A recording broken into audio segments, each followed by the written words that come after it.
काल आम्ही पुण्याला आलो होतो आणि हे आहे आमचं पुण्यातलं घर. एवढी जास्त खुश होते ना मी. असं नाही आहे की गावाकडे खुश नव्हते, तिथेही खूप जास्त खुश होते. बट इथे जो हा स्पेस भेटतो ना ते कुठेच नाही भेटत आणि खूप भारी वाटत होतं. न उठायला जराही लेट झाला होता, 11:30 वाजले होते. त्यानंतर बाहेर बघते तर पाऊस चालू होता आणि पाऊस म्हटलं तर चहा पाहिजेच. तसंही आम्ही दोघेही चहा घेत नाही, बट मला गावाकडे जाऊन सवय लागली होती, त्यामुळे खूप जास्त चहा प्यायची क्रेविंग झाली. आणि पाऊस चालू होता, दूध पॅकेटही नव्हतं. मग काय पावसामध्ये जाऊन दूध पॅकेट घेऊन आले. त्यानंतर मस्त असा चहा बनवला आणि मस्त असं गॅलरीमध्ये चहा एन्जॉय केला. आणि माझे हे 2 पार्सल आले होते जे की मी इथे नसतानाच ते आकाशने रिसीव केले.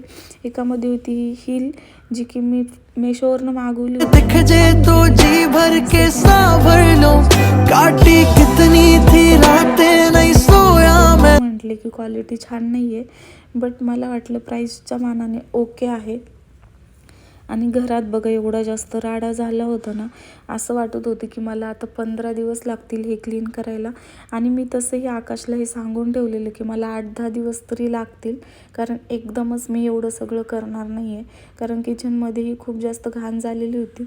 आकाश इथं राहायला होते, बट तरी इथे जास्त मित्रांकडे वगैरे जायचे.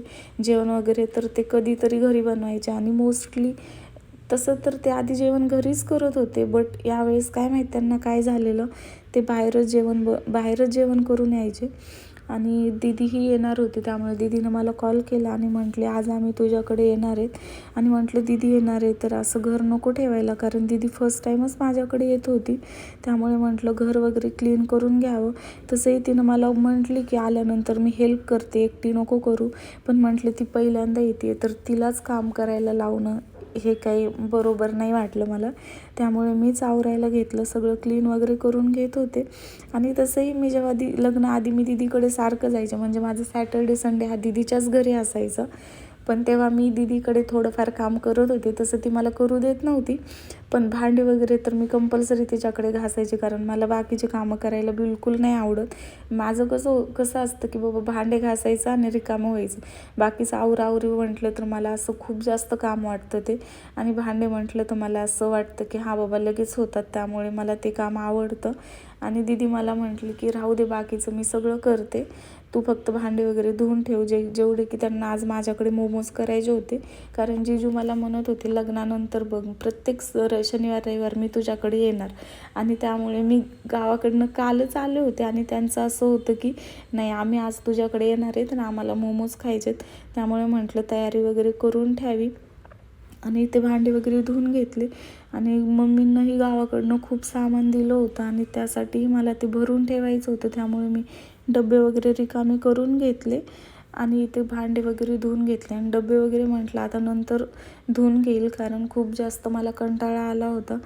सकाळपासून माझं पूर्ण क्लिनिंगमध्ये दिवस गेला होता, त्यामुळे म्हटलं डबे वगैरे नंतर क्लीन करेल. आणि इथे किचनही खूप जास्त घाण झालेलं होतं. आकाशने खिचडी वगैरे बनवून ते ॲज इट इज तसंच किचन ठेवलेलं, थोडंफार क्लीन केलेलं, बट जो चिकटनेस होता तो तसाच होता. त्यानंतर दीदी वगैरे आले आणि खूप जास्त मी हॅपी होते, कारण आम्ही खूप जास्त धिंगाणं वगैरे केला. आणि इथं आम्ही मोमोज बनवत होतो. आणि हा माझा भाऊ हॉटेल मॅनेजमेंट करतो, पण त्याने आम्हाला चहा आणि मॅगीशिवाय दुसरं काहीही करून खाऊ घातलेलं नाही आहे या 2 वर्षामध्ये. म्हणून त्याला आम्ही असे काही कामे लावत असतो. आणि आम्हाला खूप जास्त उशीर होत होता, त्यामुळे जीजू म्हटले आणा इकडं मीच करतो, कारण त्यांना असे कामे खूप परफेक्ट जमतात.